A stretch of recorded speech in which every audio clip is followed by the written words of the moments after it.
Alright, what's going on YouTube? Welcome to a 1v1 game in between Beasty and Mr. Viper over here. The map, as you can see up here, is Hillandale. Viper, of course, I don't have to introduce him a lot. He's playing in English on the left side in red, and on the right side is the Smurf account of Beastyqt, one of the highest ranked AoE4 players right now. He is using his first Smurf, which is called Potato is Amazing, which, by the way, is a pretty cool name for a Smurf account. But yeah, Beastie has been grinding AoE4 like crazy. He has streamed like 6, 7, 8 hours of AoE4 every day, and he got up to rank number 1 at some day. I think he's down to rank number 6 or so, but yeah, he's been pretty active in AoE4. He's going to be playing Holy Roman Empire on the right side in blue. So, this map over here, Hillandale, it's a very well defendable map, as we will have one crossing on the south to wall for Beastie, one in the middle, and one on the right side. All of these are kind of small openings. Viper has 3 openings to wall as well. One of them is sort of blocked by a stone mine, which could be a little problematic because I don't think that you can wall it completely, or at least not very easily, so that's something that we'll have to keep in mind. So, in such closed maps, the Holy Roman Empire could be a very, very powerful civilization. I think it's a very underrated civ on this map, because you will have a very good economy. You see that the Prelate is going to boost your food and gold income like crazy, and you can get to Castle Age pretty fast, and you will go for relics quite early on. Speaking of the relics, since Viper is playing as the English, he'll probably have to go for a couple of longbowmen and contest these, because on this map, oftentimes what you do is just wall up, go double town center boom into Castle Age. But if you go 2 TCs, then you will delay your Castle Age quite a bit, and if your opponent is just playing a fast castle build, which is completely possible with the Holy Roman Empire, he can just go for the relics and garrison them into the Regnitz Cathedral, get an insane amount of gold, and from that point on he will play from an economy advantage position. So after that, it's going to be very difficult for the English to fight that, especially because the English, they probably want to play longbowmen simply because that's probably their best unit, or the unit that they can train very, very easily. They can build up their numbers over time. But the Holy Roman Empire, they'll probably try to play with the men-at-arms, so that's not going to help the English over here, because the men-at-arms will eat the longbowmen for breakfast. Beautiful position for that Aachen Chapel for Beastie over here. It's going to boost the food gatherers, the lumberjacks, and the gold mines. This is the perfect Aachen Chapel for him. So oftentimes, what you see with the Holy Roman Empire is that the players will open with a stable in Feudal Age. And a reason why they do that is because they want to pop out a couple of scouts, get the professional hunters upgrade, and with that, ferry in deer, and gather the deer close to the Aachen Chapel so they get the gather boost. That's a very legit strategy with the Holy Roman Empire. Meanwhile, for Mr. Viper, he is going with the standard Council Hall up. Looks like he's very, very heavy on wood, but he's not gathering stone. So this will be a 1 TC build. He'll probably try to go for longbowmen, contest the map as much as possible, maybe even apply some pressure to Beastie's base. So Beast is going to have to wall himself up. I would still say that fast castle into a couple of knights and then go for relics is the best idea for Beastie. 2 relics are rather easily accessible for him. 2 on the south are sort of neutral, and 1 is close to Viper's base. But what he needs is 3 relics. That's what maxes out the capacity of the Regnitz Cathedral. He's building his landmark with 3 villagers only. On the other side, Mr. Viper is doing so with 2 villagers. So Viper is not in a hurry, I must say. He's taking his time to get up to Feudal Age. So far, no walls from either player, but you see, Beastie is piling up a lot of gold. This is a sign that he wants to go for professional scouts. So we will see about that, but first he needs a mill, and that's not something that we're seeing just yet. Was coming up already for him. Alternatively, if he doesn't go for professional scouts immediately, he could pop out another prelate if he needs to. So he can make a mill here and then boost those villagers, because these huntables are outside the range of the Aachen Chapel.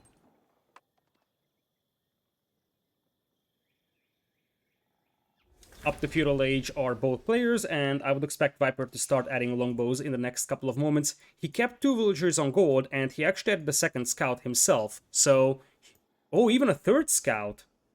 Look at that. Viper's been using the town center for that, so he sacrificed a couple of villagers for this. But with 3 scouts, it's almost guaranteed that we are going to see professional scouts, and indeed, here it goes. It's the safe way of playing this, because you can ferry in a lot of deer for yourself. so you don't have to venture out. This one is safe for Viper, so you could take it anyways, but you could get an extra patch of Huntables with basically no risk, so that's the concept here for Viper. And for Beasty, it looks like he's just going full Voas over here. Nothing special. One scout only. I'm a little puzzled about his build here, because it's not a fast castle, but neither it is a build for deer ferrying. So I feel like he's surrendering so much map control to Viper, and Viper could easily get all the hunt for himself, including this patch as well. Walls are up, and we have a gate up as well. Viper sending out a couple of longbows for some aggression, but these guys should not be able to cause a lot of harm to Beasty. Slowly but surely he is progressing towards Castle Age, so he's sort of trying to play an FC build here, but I think this could have been a little faster from him. I could have seen him just making a second prelate, sending out the villagers from food to this hunt and taking that. You see that I think he's going to be floating a bit of a gold, but he won't have sufficient food for Castle Age. It's not a bad fast castle, but I don't think it was completely clean. Meanwhile, for Viper, here come the Huntables, and he's going to relocate the villagers on the hunt now, as he should. Considering that he knows that Beasty is not contesting the map, he could go for this patch of Huntables as well, get himself some extra food. Ultimately, of course, he's gonna have to transition to farms, and he's already doing that. Normally, you do not want to make farms early on with any civilization, except the English, because they do have a massive gather rate boost on them. So it's a nice thing to start adding farms early, because you have a very nice food eco from there. And of course, in the long run, what you want to get is the enclosures upgrade, so your farms will trickle some gold for you. Castle Age on the way for Beasty, building it with a whopping 7 villagers, so the intention is clear. Try to get to Castle Age as fast as possible and get yourself some map control. And you see, Viper is already taking the hunt of his opponent. There is still some hunt here, but Viper also realized that, look, I can take the hunt of my opponent pretty fast over here. Might as well do it while I can. Viper is playing wide open, by the way, so he's confident that his opponent isn't going to push him. And there's a barracks, interestingly. I feel like you could justify a stable here, because the knights would perform a lot better. They would have a lot more mobility. Of course, the longbows do have the palings ability, but that shouldn't really amount to much, especially against Castle Age knights from the HRE. Still, the HRE men-at-arms in Castle Age is not something that Viper can beat with feudal age units, but Viper is not far from Castle Age himself. Look at that, 666 on the food count, 284 gold. He will still need some time to get up to Castle Age though. He's playing 1 TC, and one of the reasons why he can do this on this map is because he can just go for the King's Palace as his Castle Age landmark, and he will have a second town center. So we sort of don't like the double town center boom with the English, simply because you will have another town center coming in Castle Age anyways. Why waste your time gathering stone and gathering wood for a second town center when you can just play sort of a semi-fast castle build and get yourself the second town center with your landmark? Looks like Beasty will try to move out for the relics, but this is going to be a little difficult because you see there are some longbows. Viper is trying to lock down all gates with a longbowman. I kind of like that. He probably knows that the relics are key here for Beasty, so he's trying to prevent the prelates from moving out. Beasty does have a man-at-arms though, so he should have no trouble taking that archer down, and he should be able to get this relic quite easily, and probably this one as well. First man-at-arm is going to chase down the longbowman. Nice move from Viper to pull it away, but as I said, Beasty should have no trouble picking up the free relics for himself, and that is going to mean a whopping 900 gold per minute gold income from the Ragnace Cathedral. Blacksmith on the way for Beasty. He's probably going to get the defense upgrade first, as well as the movement speed upgrade. Probably that is more important than the defense upgrade right now, because the archers won't be able to take down the men-at-arms anyways. Oh boy, that's a disaster for Beasty. He's running into that longbowman. He's running into that longbowman. Viper will probably notice it. He didn't. He didn't. Viper is looking for that prelate. The prelate is hiding in the shadows as it's running away. I think Viper lost track. Oh, Viper lost track of it. Oh, he saw it for a moment. He saw it for a moment. He's still looking. I think he's searching the other stealth forest over here, hoping that he can find his opponent. And now he's scrambling the scouts to try and find that prelate. That's so smart. He's like, okay, if he's hiding in the stealth forest, then I might be able to find it. But the monk comes in with a conversion attempt. Too late. The longbowman escapes. Oh man, that's such a pain for Beastie here. I mean, I see what he attempted to do, and it was such a nice idea. And, well, that Prout is probably going to die. That's 3 scouts chasing it, even with the low attack rate of the scouts. This should be an easy kill. Man-at-Arms now chasing down this Longbowman as well. First relic is already in for Beastie though, and there is one in the middle that could be taken quite easily as Viper starts adding Horsemen. This relic is rather close to the base of Beastie, so it's possible he'll be able to grab that in the future. Meanwhile, he's grabbing the defense upgrade first, but at some point marching drills could help so much, because it would be extremely important to chase down those archers with. Meanwhile, I haven't talked about Viper, who also got up to Castle Age, and he's now going for Knights. As I said, he's going up with the King's Palace, so this is why he doesn't need to stress the second town center in feudal age that much. He just goes up with the King's Palace, and now he's making Knights, so his opponent now has to do something against it, because the Holy Roman Empire men-at-arms by default aren't good against Knights. Once they get the Heavy Maces upgrade, it's a completely different story, and you see, now the men-at-arms are swarming out, as Beast is looking to secure a second relic for himself. I don't think Viper can take that monk down. Like, he can try sending in Knights and Horsemen, but I think... Oh boy, this is gonna be close. Viper is just trying to delay that Prelate as much as possible, because he needs to wait until the Horsemen arrive. The Horsemen should be able to deal with this, but the Prelate is getting very, very close to the gate. I don't think that Viper can realistically stop Beastie from taking the relic. He might be able to kill another Prelate here, but I just feel like this Prelate will either get the relic in himself, or the next one will. Looks like the Prelate will be through the gates, so no luck over there for Viper. He even loses a lot of HP on that Horseman, but he manages to save it. Now Viper's got a lot of map control though, so we're talking about quite a lot of Knights. And of course we also have some Scouts. Now that Viper has some cavalry on the field, he can use the Scouts once again to get some deer for himself. Currently we're looking at 47 villagers for Viper and 39 for Beastie, so Beastie's still playing 1 TCs. But, of course, he's got 600 gold per minute from the Ragnitz Cathedral. The tooltip here is wrong. This is the base gold income, and that is boosted by 200% every minute, so this is actually 600. Spearman coming in for Beastie, as he is grabbing another defense upgrade. Still no marching gears for him, though, but he's now on 3 barracks. Now... This upgrade, the Heavy Maces, would actually be very good here for Beastie, because that would boost the attack of those men-at-arms against those Knights, and that would be immensely helpful for him.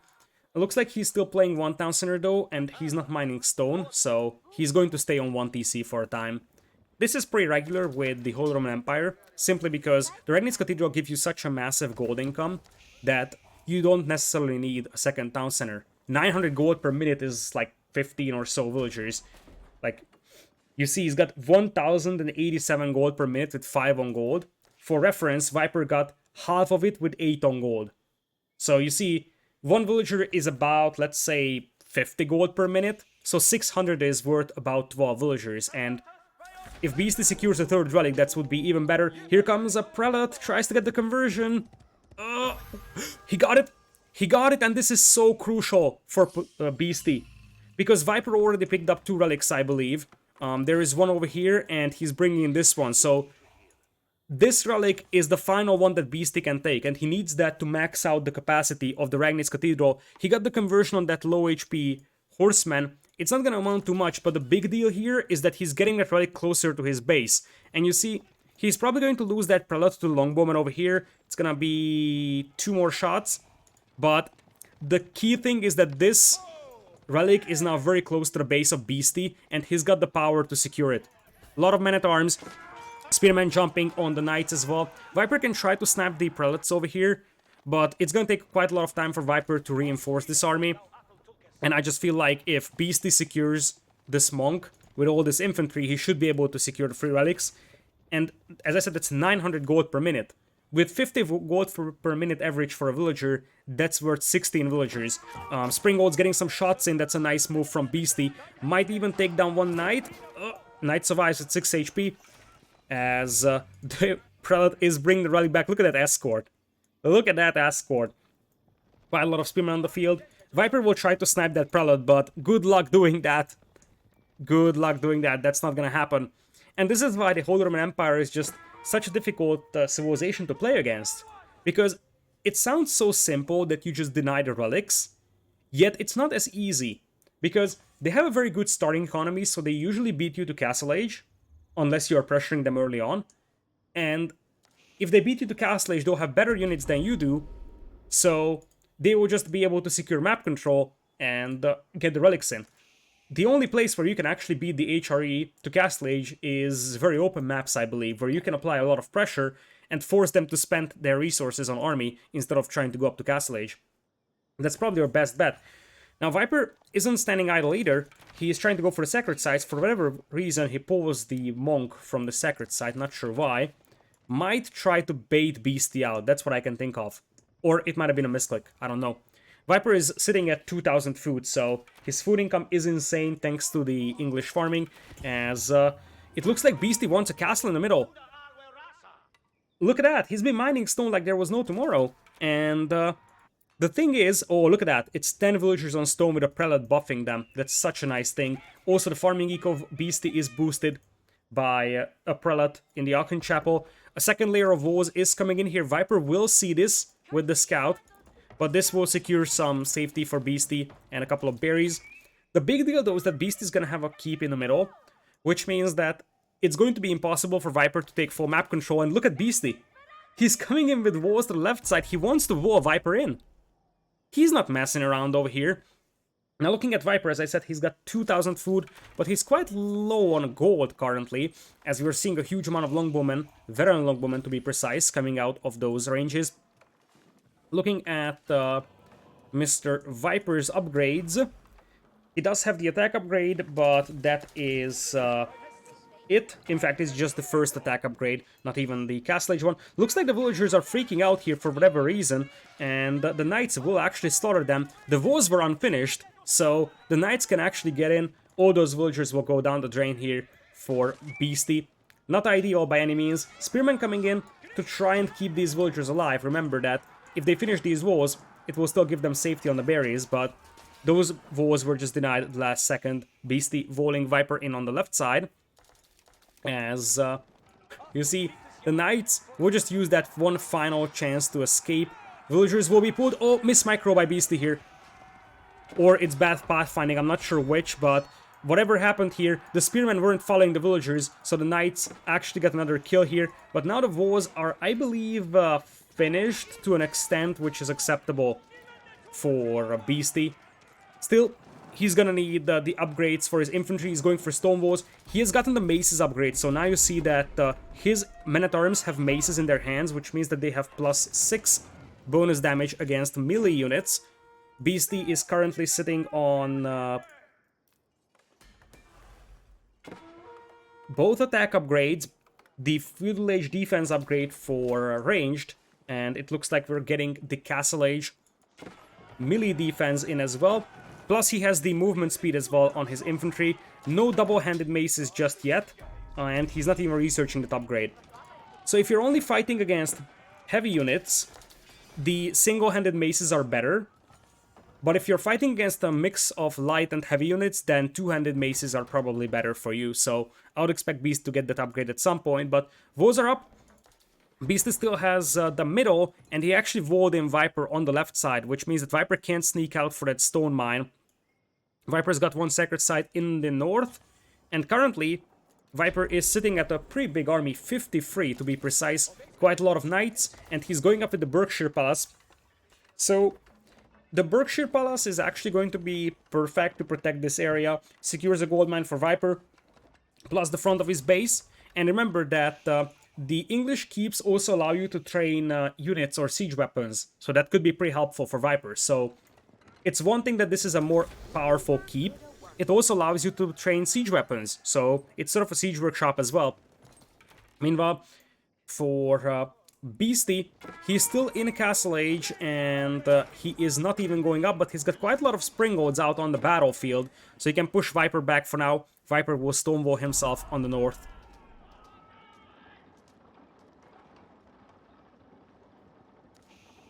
So, looking at the economies real quick, Beasty's only at 47, which is very low. Viper's at 89, so double the villagers here. for Beasty. But if you look at the resource income per minute, you see food count kind of in the favor of Viper, wood count as well, stone on the way. But Beasty's got quite a lot of gold income here. That's the free Regnites, or the Regnites Cathedral free relics for you. And there's a second town center coming in for Beasty. I think that for Beasty, the best thing that he could do is go up to Imperial Age and get the Palace of Schwabia. The Palace of Schwabia would allow you to produce villagers at 75% discount, 75% faster. This means that you have the production of 4 town centers, and each villager costs about 12 food. Just think about that. Like, he could buy himself up to Imperial with the gold he has, get the Palace of Schwabia, and you will be able to boom much better than compared to adding a second town center. That's what you want to do with the HRE. He's coming in with stone walls, something that he loves to do. I've seen quite a lot of his streams, and so far what I've seen from Beasty when it comes to playstyle is that he loves to play these slow games. Just slowly wall up and grind your opponent down. As those knights could actually find some stone miners over here. Completely defenseless out in the nowhere for Beasty. One knight is freaking out for Viper, but that's gonna be another batch of villagers killed from Beastly. So he's gonna be down to like 45 vills, which is not impressive at 21 minutes. Luckily for him, as I said, the Palace of Schwabia could solve his problems. In theory, he can age with the Elsbach Palace as well, so that he reinforces the battlefield. I think the Elsbach Palace is the better long-term option, but what he needs right now is more villagers. So I'm saying Palace of Schwabia for now. Viper is shelling that keep right now with 1 bombard. There's a pretty decent amount of springolds out here that could snipe it down. So I wouldn't sweat this too much for Beasty, but he also has to consider that Viper was trying to get this sacred site before. He's got one on the north, so you sort of want to keep this keep alive before Viper secures this position. Springolds now rolling up, get a volley out, Vipers pulls the cannon back, and it looks like the Asbach Palace is the building of choice for Beasty. As I said, this is gonna be better to hold the middle for now, but it basically means that Beasty is going to play very, very low eco for quite a while, or at least in terms of villager count. And that's gonna show in the food count. Only 17 on food is not amazing. Looks like the keep is on fire, villagers are being pulled to repair. Another bombard is being set up so the keep goes down. Beasty is a little too late to repair. And the Asbach Palace will be a very, very nice forward building here though. It's going to secure this area, and it's going to buff your nearby buildings with extra armor. As Viper is trying to torch his way in on the right side, get some knights into the opponent's eco. Beasty's up to 51 villagers, he's booming on double town centers. Viper neutralizing the sacred site in the middle, and he's going to eat quite a lot of springboard shots over here. Looks like we have a siege works coming in here for Mr. Beasty. He seems to have roller shutters already. Oh, he doesn't have it. Oh, it's being researched here. So roller shutter triggers, mandatory upgrade for your springolds in Imperial Age. It allows them to have 12 range instead of 10. So helps quite a bit outranging those bombards that also have 10 range. Looks like the walls have been broken through, so there is going to be an opportunity here for Viper to raid in the future. And look at what Beastly is trying to do. He's going to try and stonewall in this sacred site. Oh, look at that. Now, it's not gonna work out because there's one knight over here. I love that Viper kept one knight here that's just there to intercept any kind of prelates that are trying to move out and secure that sacred site. And there is actually a prelate moving out. Now, if that is a success, Beasty is not only gonna have 2 sacred sites for him, which would allow him to just focus on this third one, try to push it and carve out the sacred site victory. It would also allow Beasty to have an insane amount of gold income, because not only does he have the Regnites Cathedral with free relics, he also has the one sacred site in the middle, and he could have this one as well.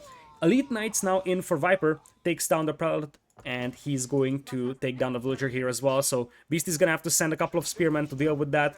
Still no 200 maces or the spears for Beasty, as we're getting an outpost up here as well. Viper, what is he up to? He is sort of chilling on the northern part of the map. It seems he has quite a lot of scouts. So we have seen this being done more and more, and that is scouts being used as an anti-springald unit. The scouts are very cheap, it's 60 food for a single scout, but the big deal is that they have a lot of torch damage. So it's a very, very cheap throwaway unit that you can use to just destroy springolds. That's the idea behind scouts. I would personally love to see scouts being nerfed to a point where their damage is not so great against siege weapons or even buildings. Simply because this is not how scouts are meant to be utilized. Look at this. The army of scouts. The army of scouts, ladies and gentlemen. Viper is going full of scouts here. He's not messing around. I have seen scouts in the magnitudes of, like, let's say 10 being used against Springolds, but this is something else. Viper is going for a whopping 36, 37 scouts right now. Looks beautiful, I must say. Not gonna lie, I'm curious how this is gonna work out, and I feel like it's going to work well for Viper, simply because at the end of the day, these guys are super cheap, so even if he loses all of them, not really a big deal, especially with the English food eco. And they're just going to take down massive value here from Beasty. Beasty's got one covering out though, so he's slowly trying to push this up, harass the villagers a little bit, but this is gonna be good to snipe the bombards mainly. Meanwhile, for Viper, he already has the enclosures upgrade, so you see that he's getting a nice trickle of gold from the farms. In fact, if you look at his gold income, with 33 on gold, he's got double the gold income as his opponent. Meanwhile, for Beasty, he's got 0 on gold. So he's got the Sacred Site in the middle for 100, and then Ragnit's Cathedral for 900. He's gonna have another 100 from this one. But for Viper, it's one thing that he's got 33 on gold. The bigger deal is that he's got this many farmers, and these will generate gold forever. This is actually very, very helpful on this map, because you see most of the gold is in the middle, so even if you lose the middle, you will have quite a lot of gold income to work with, and a chance to recover it. So Beasty now is on 2 sacred sites, and it looks like it's the calm before the storm. Viper is at 200 pop. Beasty is still struggling with population, 157 only. As I said, this was the main problem for him. He was so much behind in terms of villagers that he simply didn't have the food to make army. Now he's on 3 town centers and booming, and I see a bombard rolling out on the right side, so I think he probably wants to secure that 3rd sacred site for himself. Springolds will eat the horsemen over here, so no surprise over there. The Asbach Palace does not have either a cannon or a Springold emplacement, as Viper is getting that army of scouts ready. 37 right now is the count. Beastie is still sort of playing trench warfare over here, slowly walling regions of the map up, so that his opponent will have limited mobility. Viper's got 1 keep in the middle here. That's it. What I'm somewhat surprised about here for Viper is that he doesn't have a lot of hand cannoneers. Those would be very helpful against the infantry of the HRE. Although, we're not talking about a lot of infantry, it's 25 men-at-arms, 5 spearmen only. We got quite a lot of siege weaponry though, multiple Springolds, 2 culverins, a bombard. So quite a lot of firepower over here for Beastie, but one thing that this is not really capable of is beating a lot of cheap units. Like, for example, the scout army of Mr. Viper. Meanwhile, Viper is still controlling the northern side of the map. He has one of the markets under his control, and the other trade post is in the region that is controlled by Beastie. Viper is also fully stonewalled, and you see, Viper is setting up a market. So he's preparing for the long game here, because it looks like both players are sort of entrenched, and we have not seen any kind of aggression from either player for quite a long time, I must say. University coming in here for Beastie, which will get him the Elite Army Tactics upgrade to increase the HP of his infantry. Quite an important upgrade for him. Looks like he's intentionally not going for the 200 maces upgrade. So there's a bug with the 200 maces. If you get this upgrade, your damage bonus against heavy, which is currently +6, gets reduced to +3 as... here we go, look at that! The army of scouts, and Beastie knows what's up.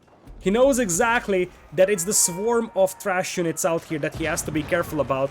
Volleys coming out from the Springolds, Bombard getting some shots in on the Longbowman. Looks like Viper is gonna get forced back though, because the infantry is shielding those Springolds and Culverins very nicely. Bombard set up once again, they get 2 shots in. Viper is going to shoot back using the castle's Bombard. He does have a cannon emplacement on that keep for the time being. Beastie getting his forces ready for another push here. Quite a lot of infantry on the battlefield. Now he's up to 64 army. Viper is sitting on 84 army though. That should include all those scouts. And the thing with those scouts is that they can be great at sniping siege weapons, but after that they're not really amazing, and this could be concerning for Viper, because the biggest problem with those scouts is that they still consume a population spot.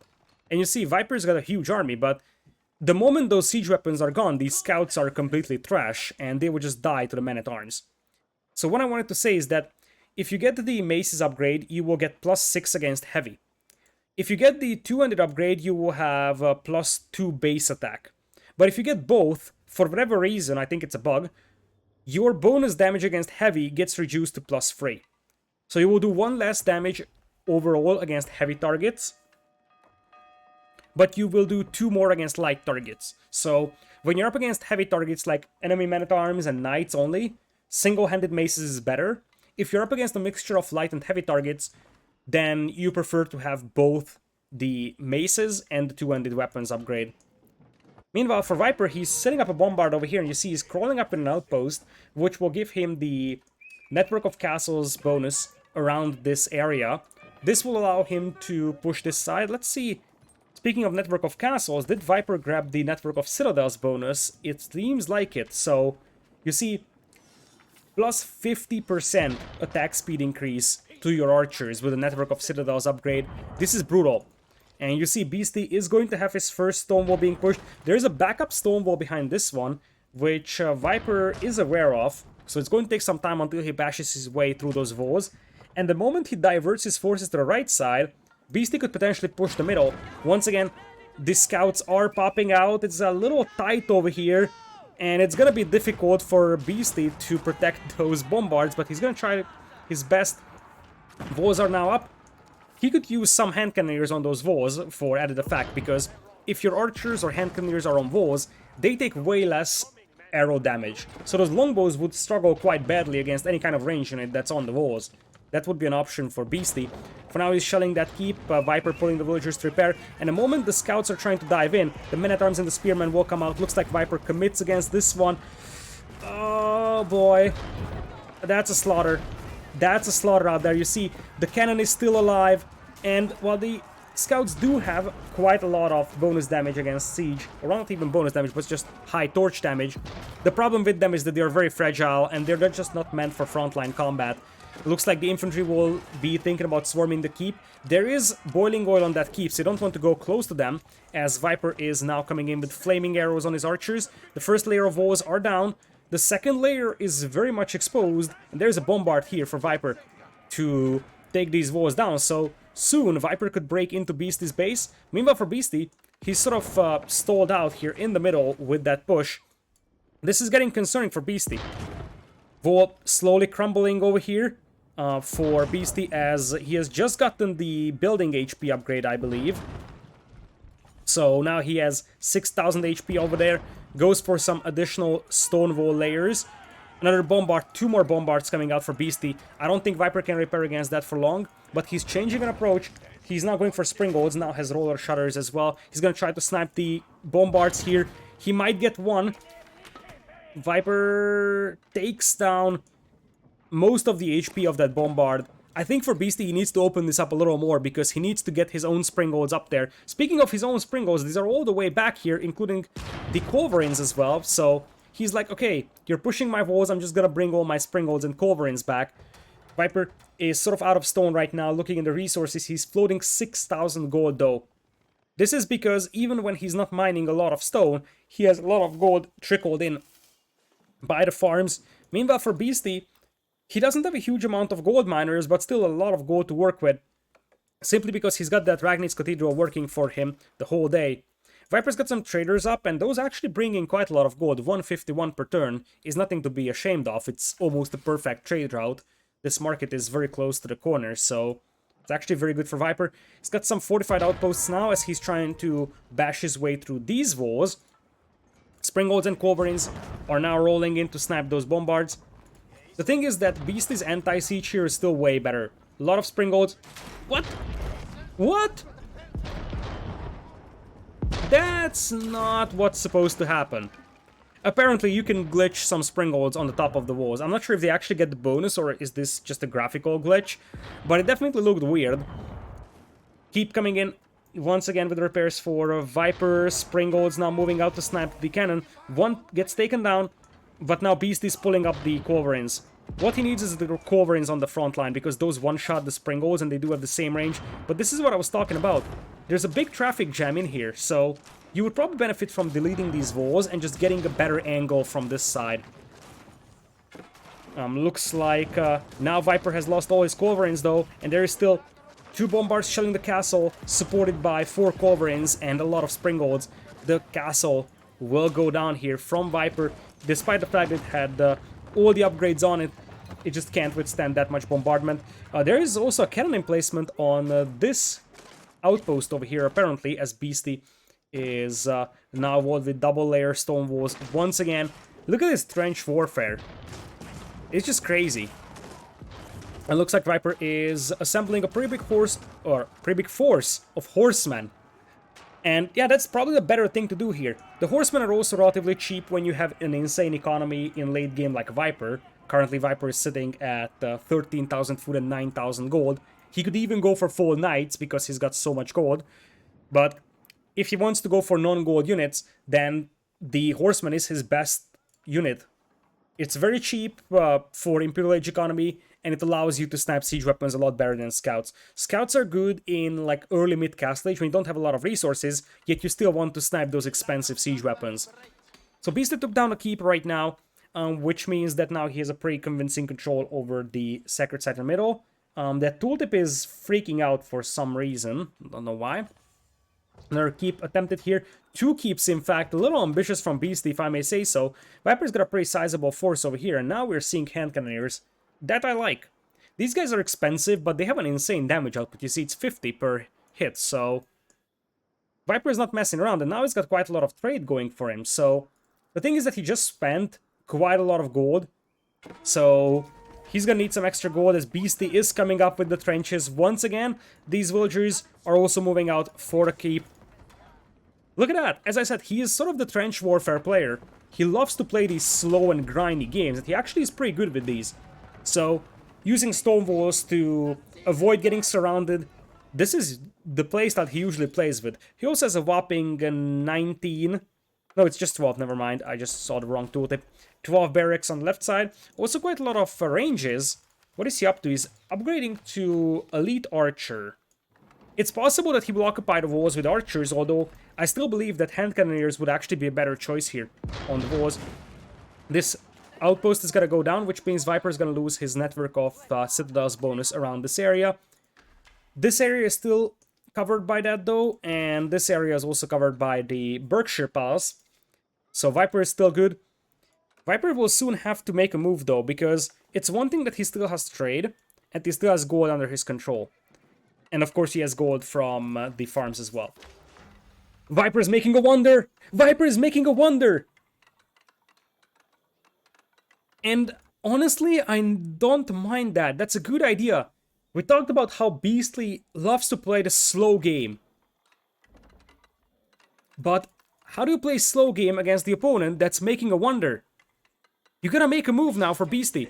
Because that Viper is going to start that wonder countdown. That's such a good idea from Viper. Took quite a lot of resources for him to do that, but he's got an insane gold income. And now, the wonder countdown is going on. It's still a 15-minute countdown. So, there is quite a lot of time here for Beasty.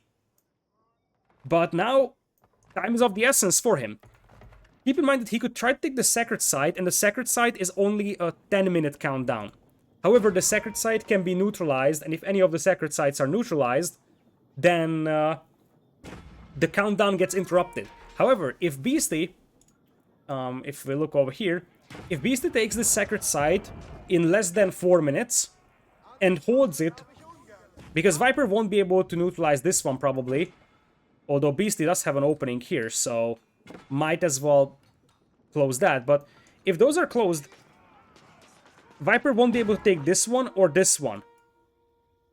So Beasty would just need to focus all his efforts towards this one. And as I said, he could beat Viper to the win condition simply because he's got faster countdown. Now here comes the cavalry force, and this is what I was talking about. These horsemen are actually doing a lot of torch damage as well, as quite a lot of siege is going down here from Beasty. Where is the meat shield? Barely any infantry on the battlefield here for him. He's only at 45 army with 103 villagers. Viper is now spamming out light cav like there is no tomorrow. He knows exactly that this army is extremely expensive for his opponent. And you see, Beasty's gonna have to pull back. He has to pull back. The thing is that with 2 sacred sites and the Ragnitz Cathedral working at full capacity, you don't need 103 villagers now. You're floating so much. But you need army above all. Because one thing that we don't have for Beasty is a lot of infantry on the field. Viper's got a mixture of hand cannoneers, longbows, and men-at-arms, so that's actually pretty good against all the infantry that Beasty has. He could actually justify going for horsemen himself. Tick-tock, the clock is ticking here as Viper is getting close to that wonder victory. Beasty will need to make some sort of tech switch here, I believe, because his infantry will be countered by hand cannoneers, longbows, and crossbows combination. Now, if you get a couple of good mangonel hits here, though, for Beasty, he could easily shred that army. But it's going to be difficult because Viper is setting up his scout force once again to take down the siege weapons. The Berkshire Palace will be under fire. Viper is protecting it with springolds, but this is not enough infantry to escort all those bombards. And you see, hand cannoneers would work nicely for Beasty if he had something in front, but he doesn't really have a lot of things in front. No mangonels, nothing that really deals with that big blob of hand cannoneers and crossbowmen. The bombards will try to do their best, but I'm not sure if they are sufficient.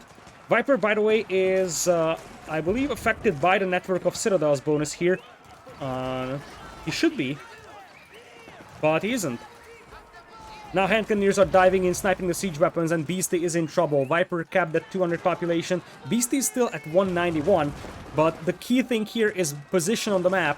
11 minutes remaining until that wonder victory, but here comes Beasty, and he could try to bash his way through these walls. He stopped attacking for whatever reason, but this could be the way to go.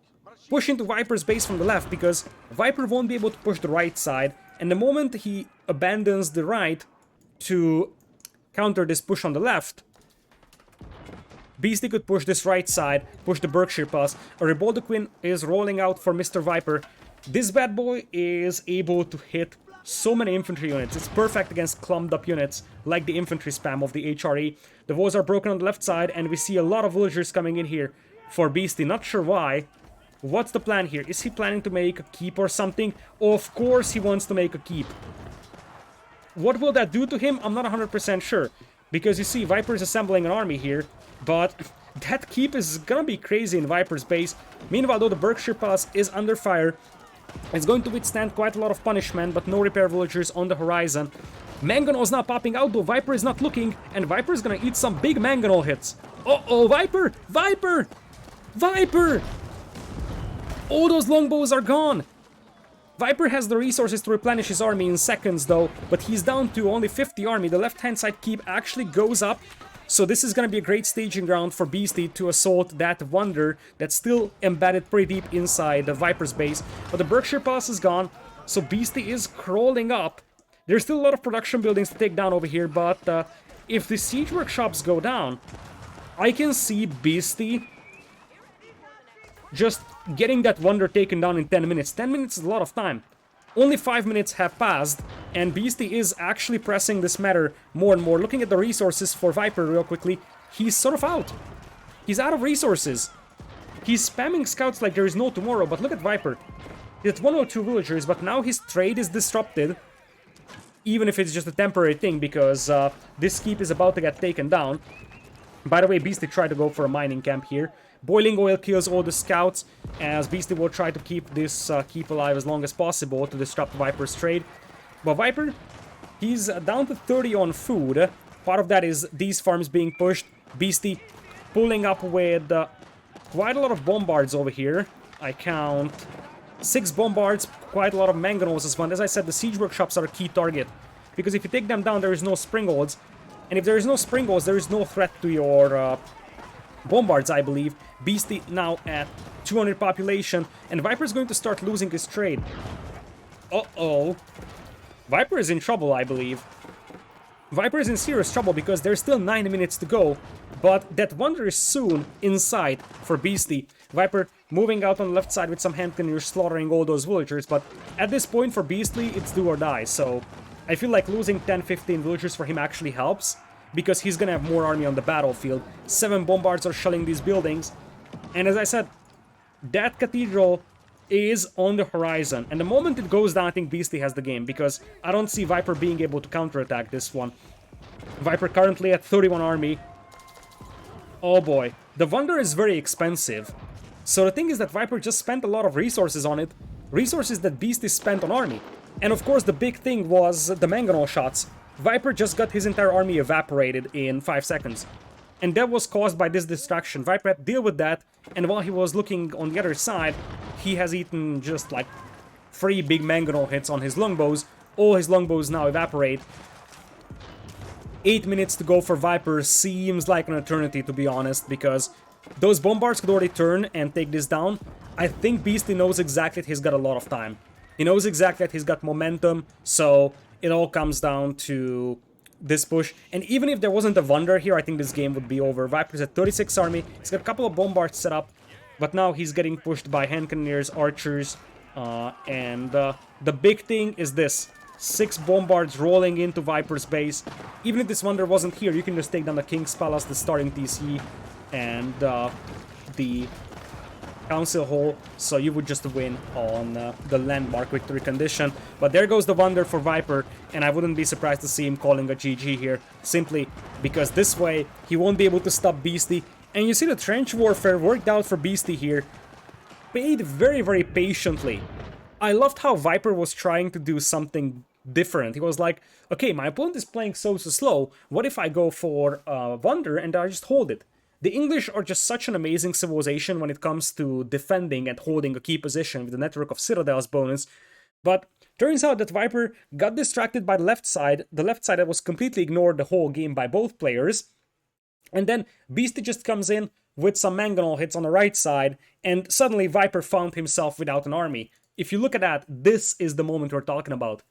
In just about 20 seconds, Viper has gone from about 100 army... Go back. So, Viper has gone from about 100 army to about 50. He just lost so major numbers over there. It looked pretty grim for Beasty at some time. Like, at this time, he was outnumbered like 4 or 5 to 1 in terms of army numbers, but then those mangonel hits really swing the battle back in his favor. At the end of the day, if we look at the KD, Beasty takes that. Eco-wise, Viper with more food, that's expected with the English, slightly more wood for Beasty. Stone, a lot more for him. And gold, relatively even. Of course, Viper was trading quite a lot. Viper had the farms trickling in gold, whereas his opponent had a full capacity Ragna's Cathedral going for them. Amazing game, I have to say. Amazing game. Beasty, once again, prevailing with this trench warfare strategy.